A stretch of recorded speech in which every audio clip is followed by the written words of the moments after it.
क्या हो अगर ज़िंदगी एक ऐसी दास्तान हो जिसमें हम सब एक ही पत्थर को बार-बार पहाड़ पर ढकेलते जा रहे हैं, सिर्फ़ इसलिए कि वो पत्थर दोबारा नीचे आ जाए और फिर से हम वही करते हैं। रोज़ सुबह उठना, काम पे जाना, बिल्स भरना, रिलेशनशिप्स को सँभालना, हर दिन एक ही साइकिल, जैसे एक इनविंसिबल पनिशमेंट। एल्बर्ट कामू ने इस बेमकसद चक्कर को समझाने के लिए एक नाम दिया था, द मिथ ऑफ सिसिफस। और आज एक ऐसी सोच, एक ऐसी आइडिया जो आपके एग्जिस्टेंस के परसेप्शन को हमेशा के लिए बदल देगा।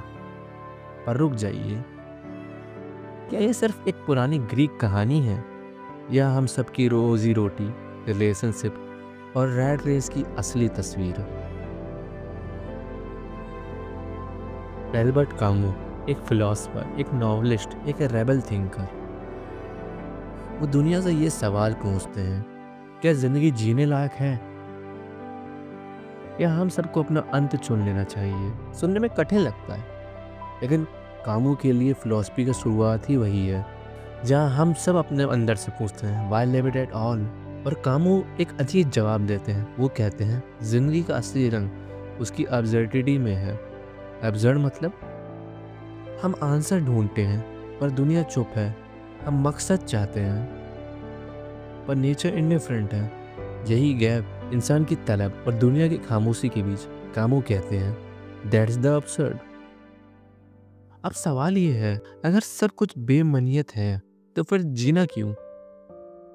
कामू एकदम से एक डरावना सवाल उठाते हैं, आत्महत्या। उनके लिए आत्महत्या फिलॉसफी का पहला और सबसे बड़ा सवाल है, लेकिन वो कहते हैं खुद को मारना एक कन्फेशन है। कन्फेशन की इंसान हार गया एब्सर्ड के सामने, और ये कामों को मंजूर नहीं था। उनका कहना, हम एब्सर्ड को एक्सेप्ट करते हैं लेकिन हम उसके साथ जीते हैं। हम हार के नहीं, जीत के जीते हैं। और जीत क्या है? सिर्फ एक चीज़, जीते रहना। सोचो, आप ऑफिस के बोरिंग काम में अटके हो। हर दिन वही स्प्रेडशीट, वही मेल्स, वही डेडलाइन, सब रिपीटेड, बेमकसद।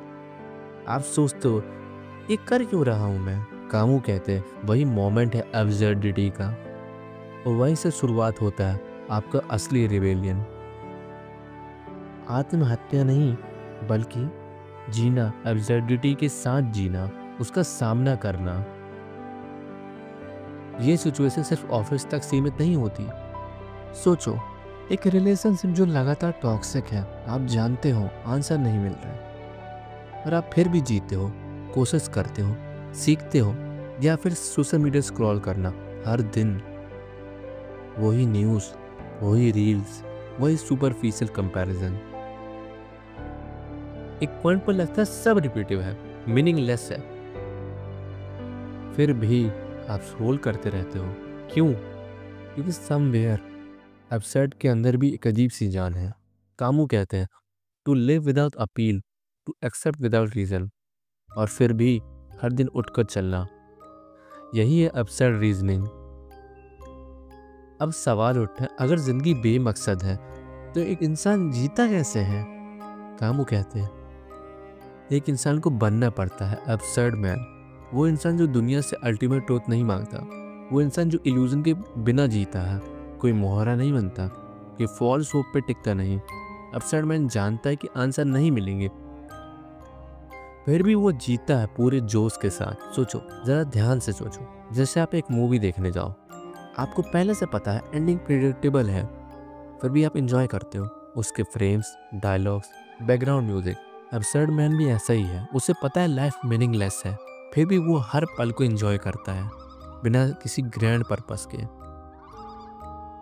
क्या आप अपनी ज़िंदगी में एब्सर्ड मैन बन पाए हो, या आप भी आंसर के पीछे भाग रहे हो? सोच के देखो। Think about students preparing for exam. सारी रात पढ़ाई, सारी मेहनत, और एग्ज़ाम के बाद फिर से अगला एग्ज़ाम।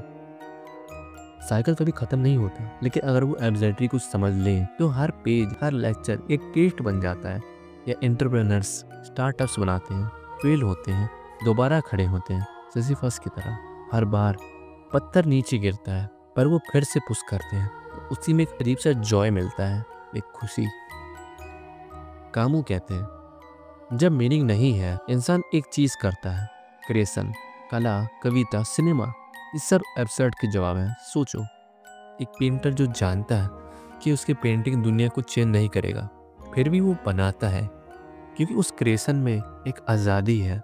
कामू कहते हैं एब्सर्ड को अपना बनाइए, उसके साथ डांस कीजिए और अपना यूनिवर्स बनाइए।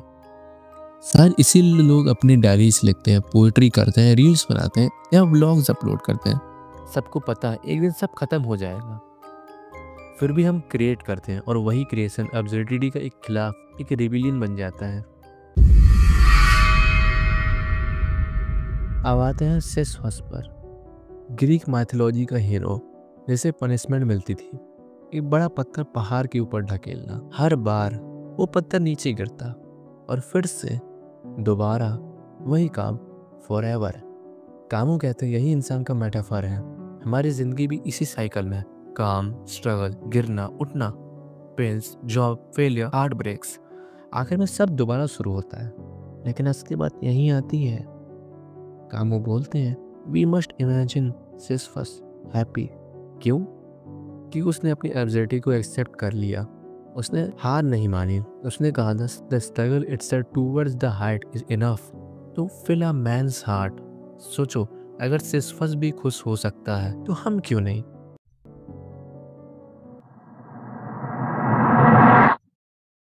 कैमस कहते हैं absurdity is the divorce between man and his life, the actor and his setting।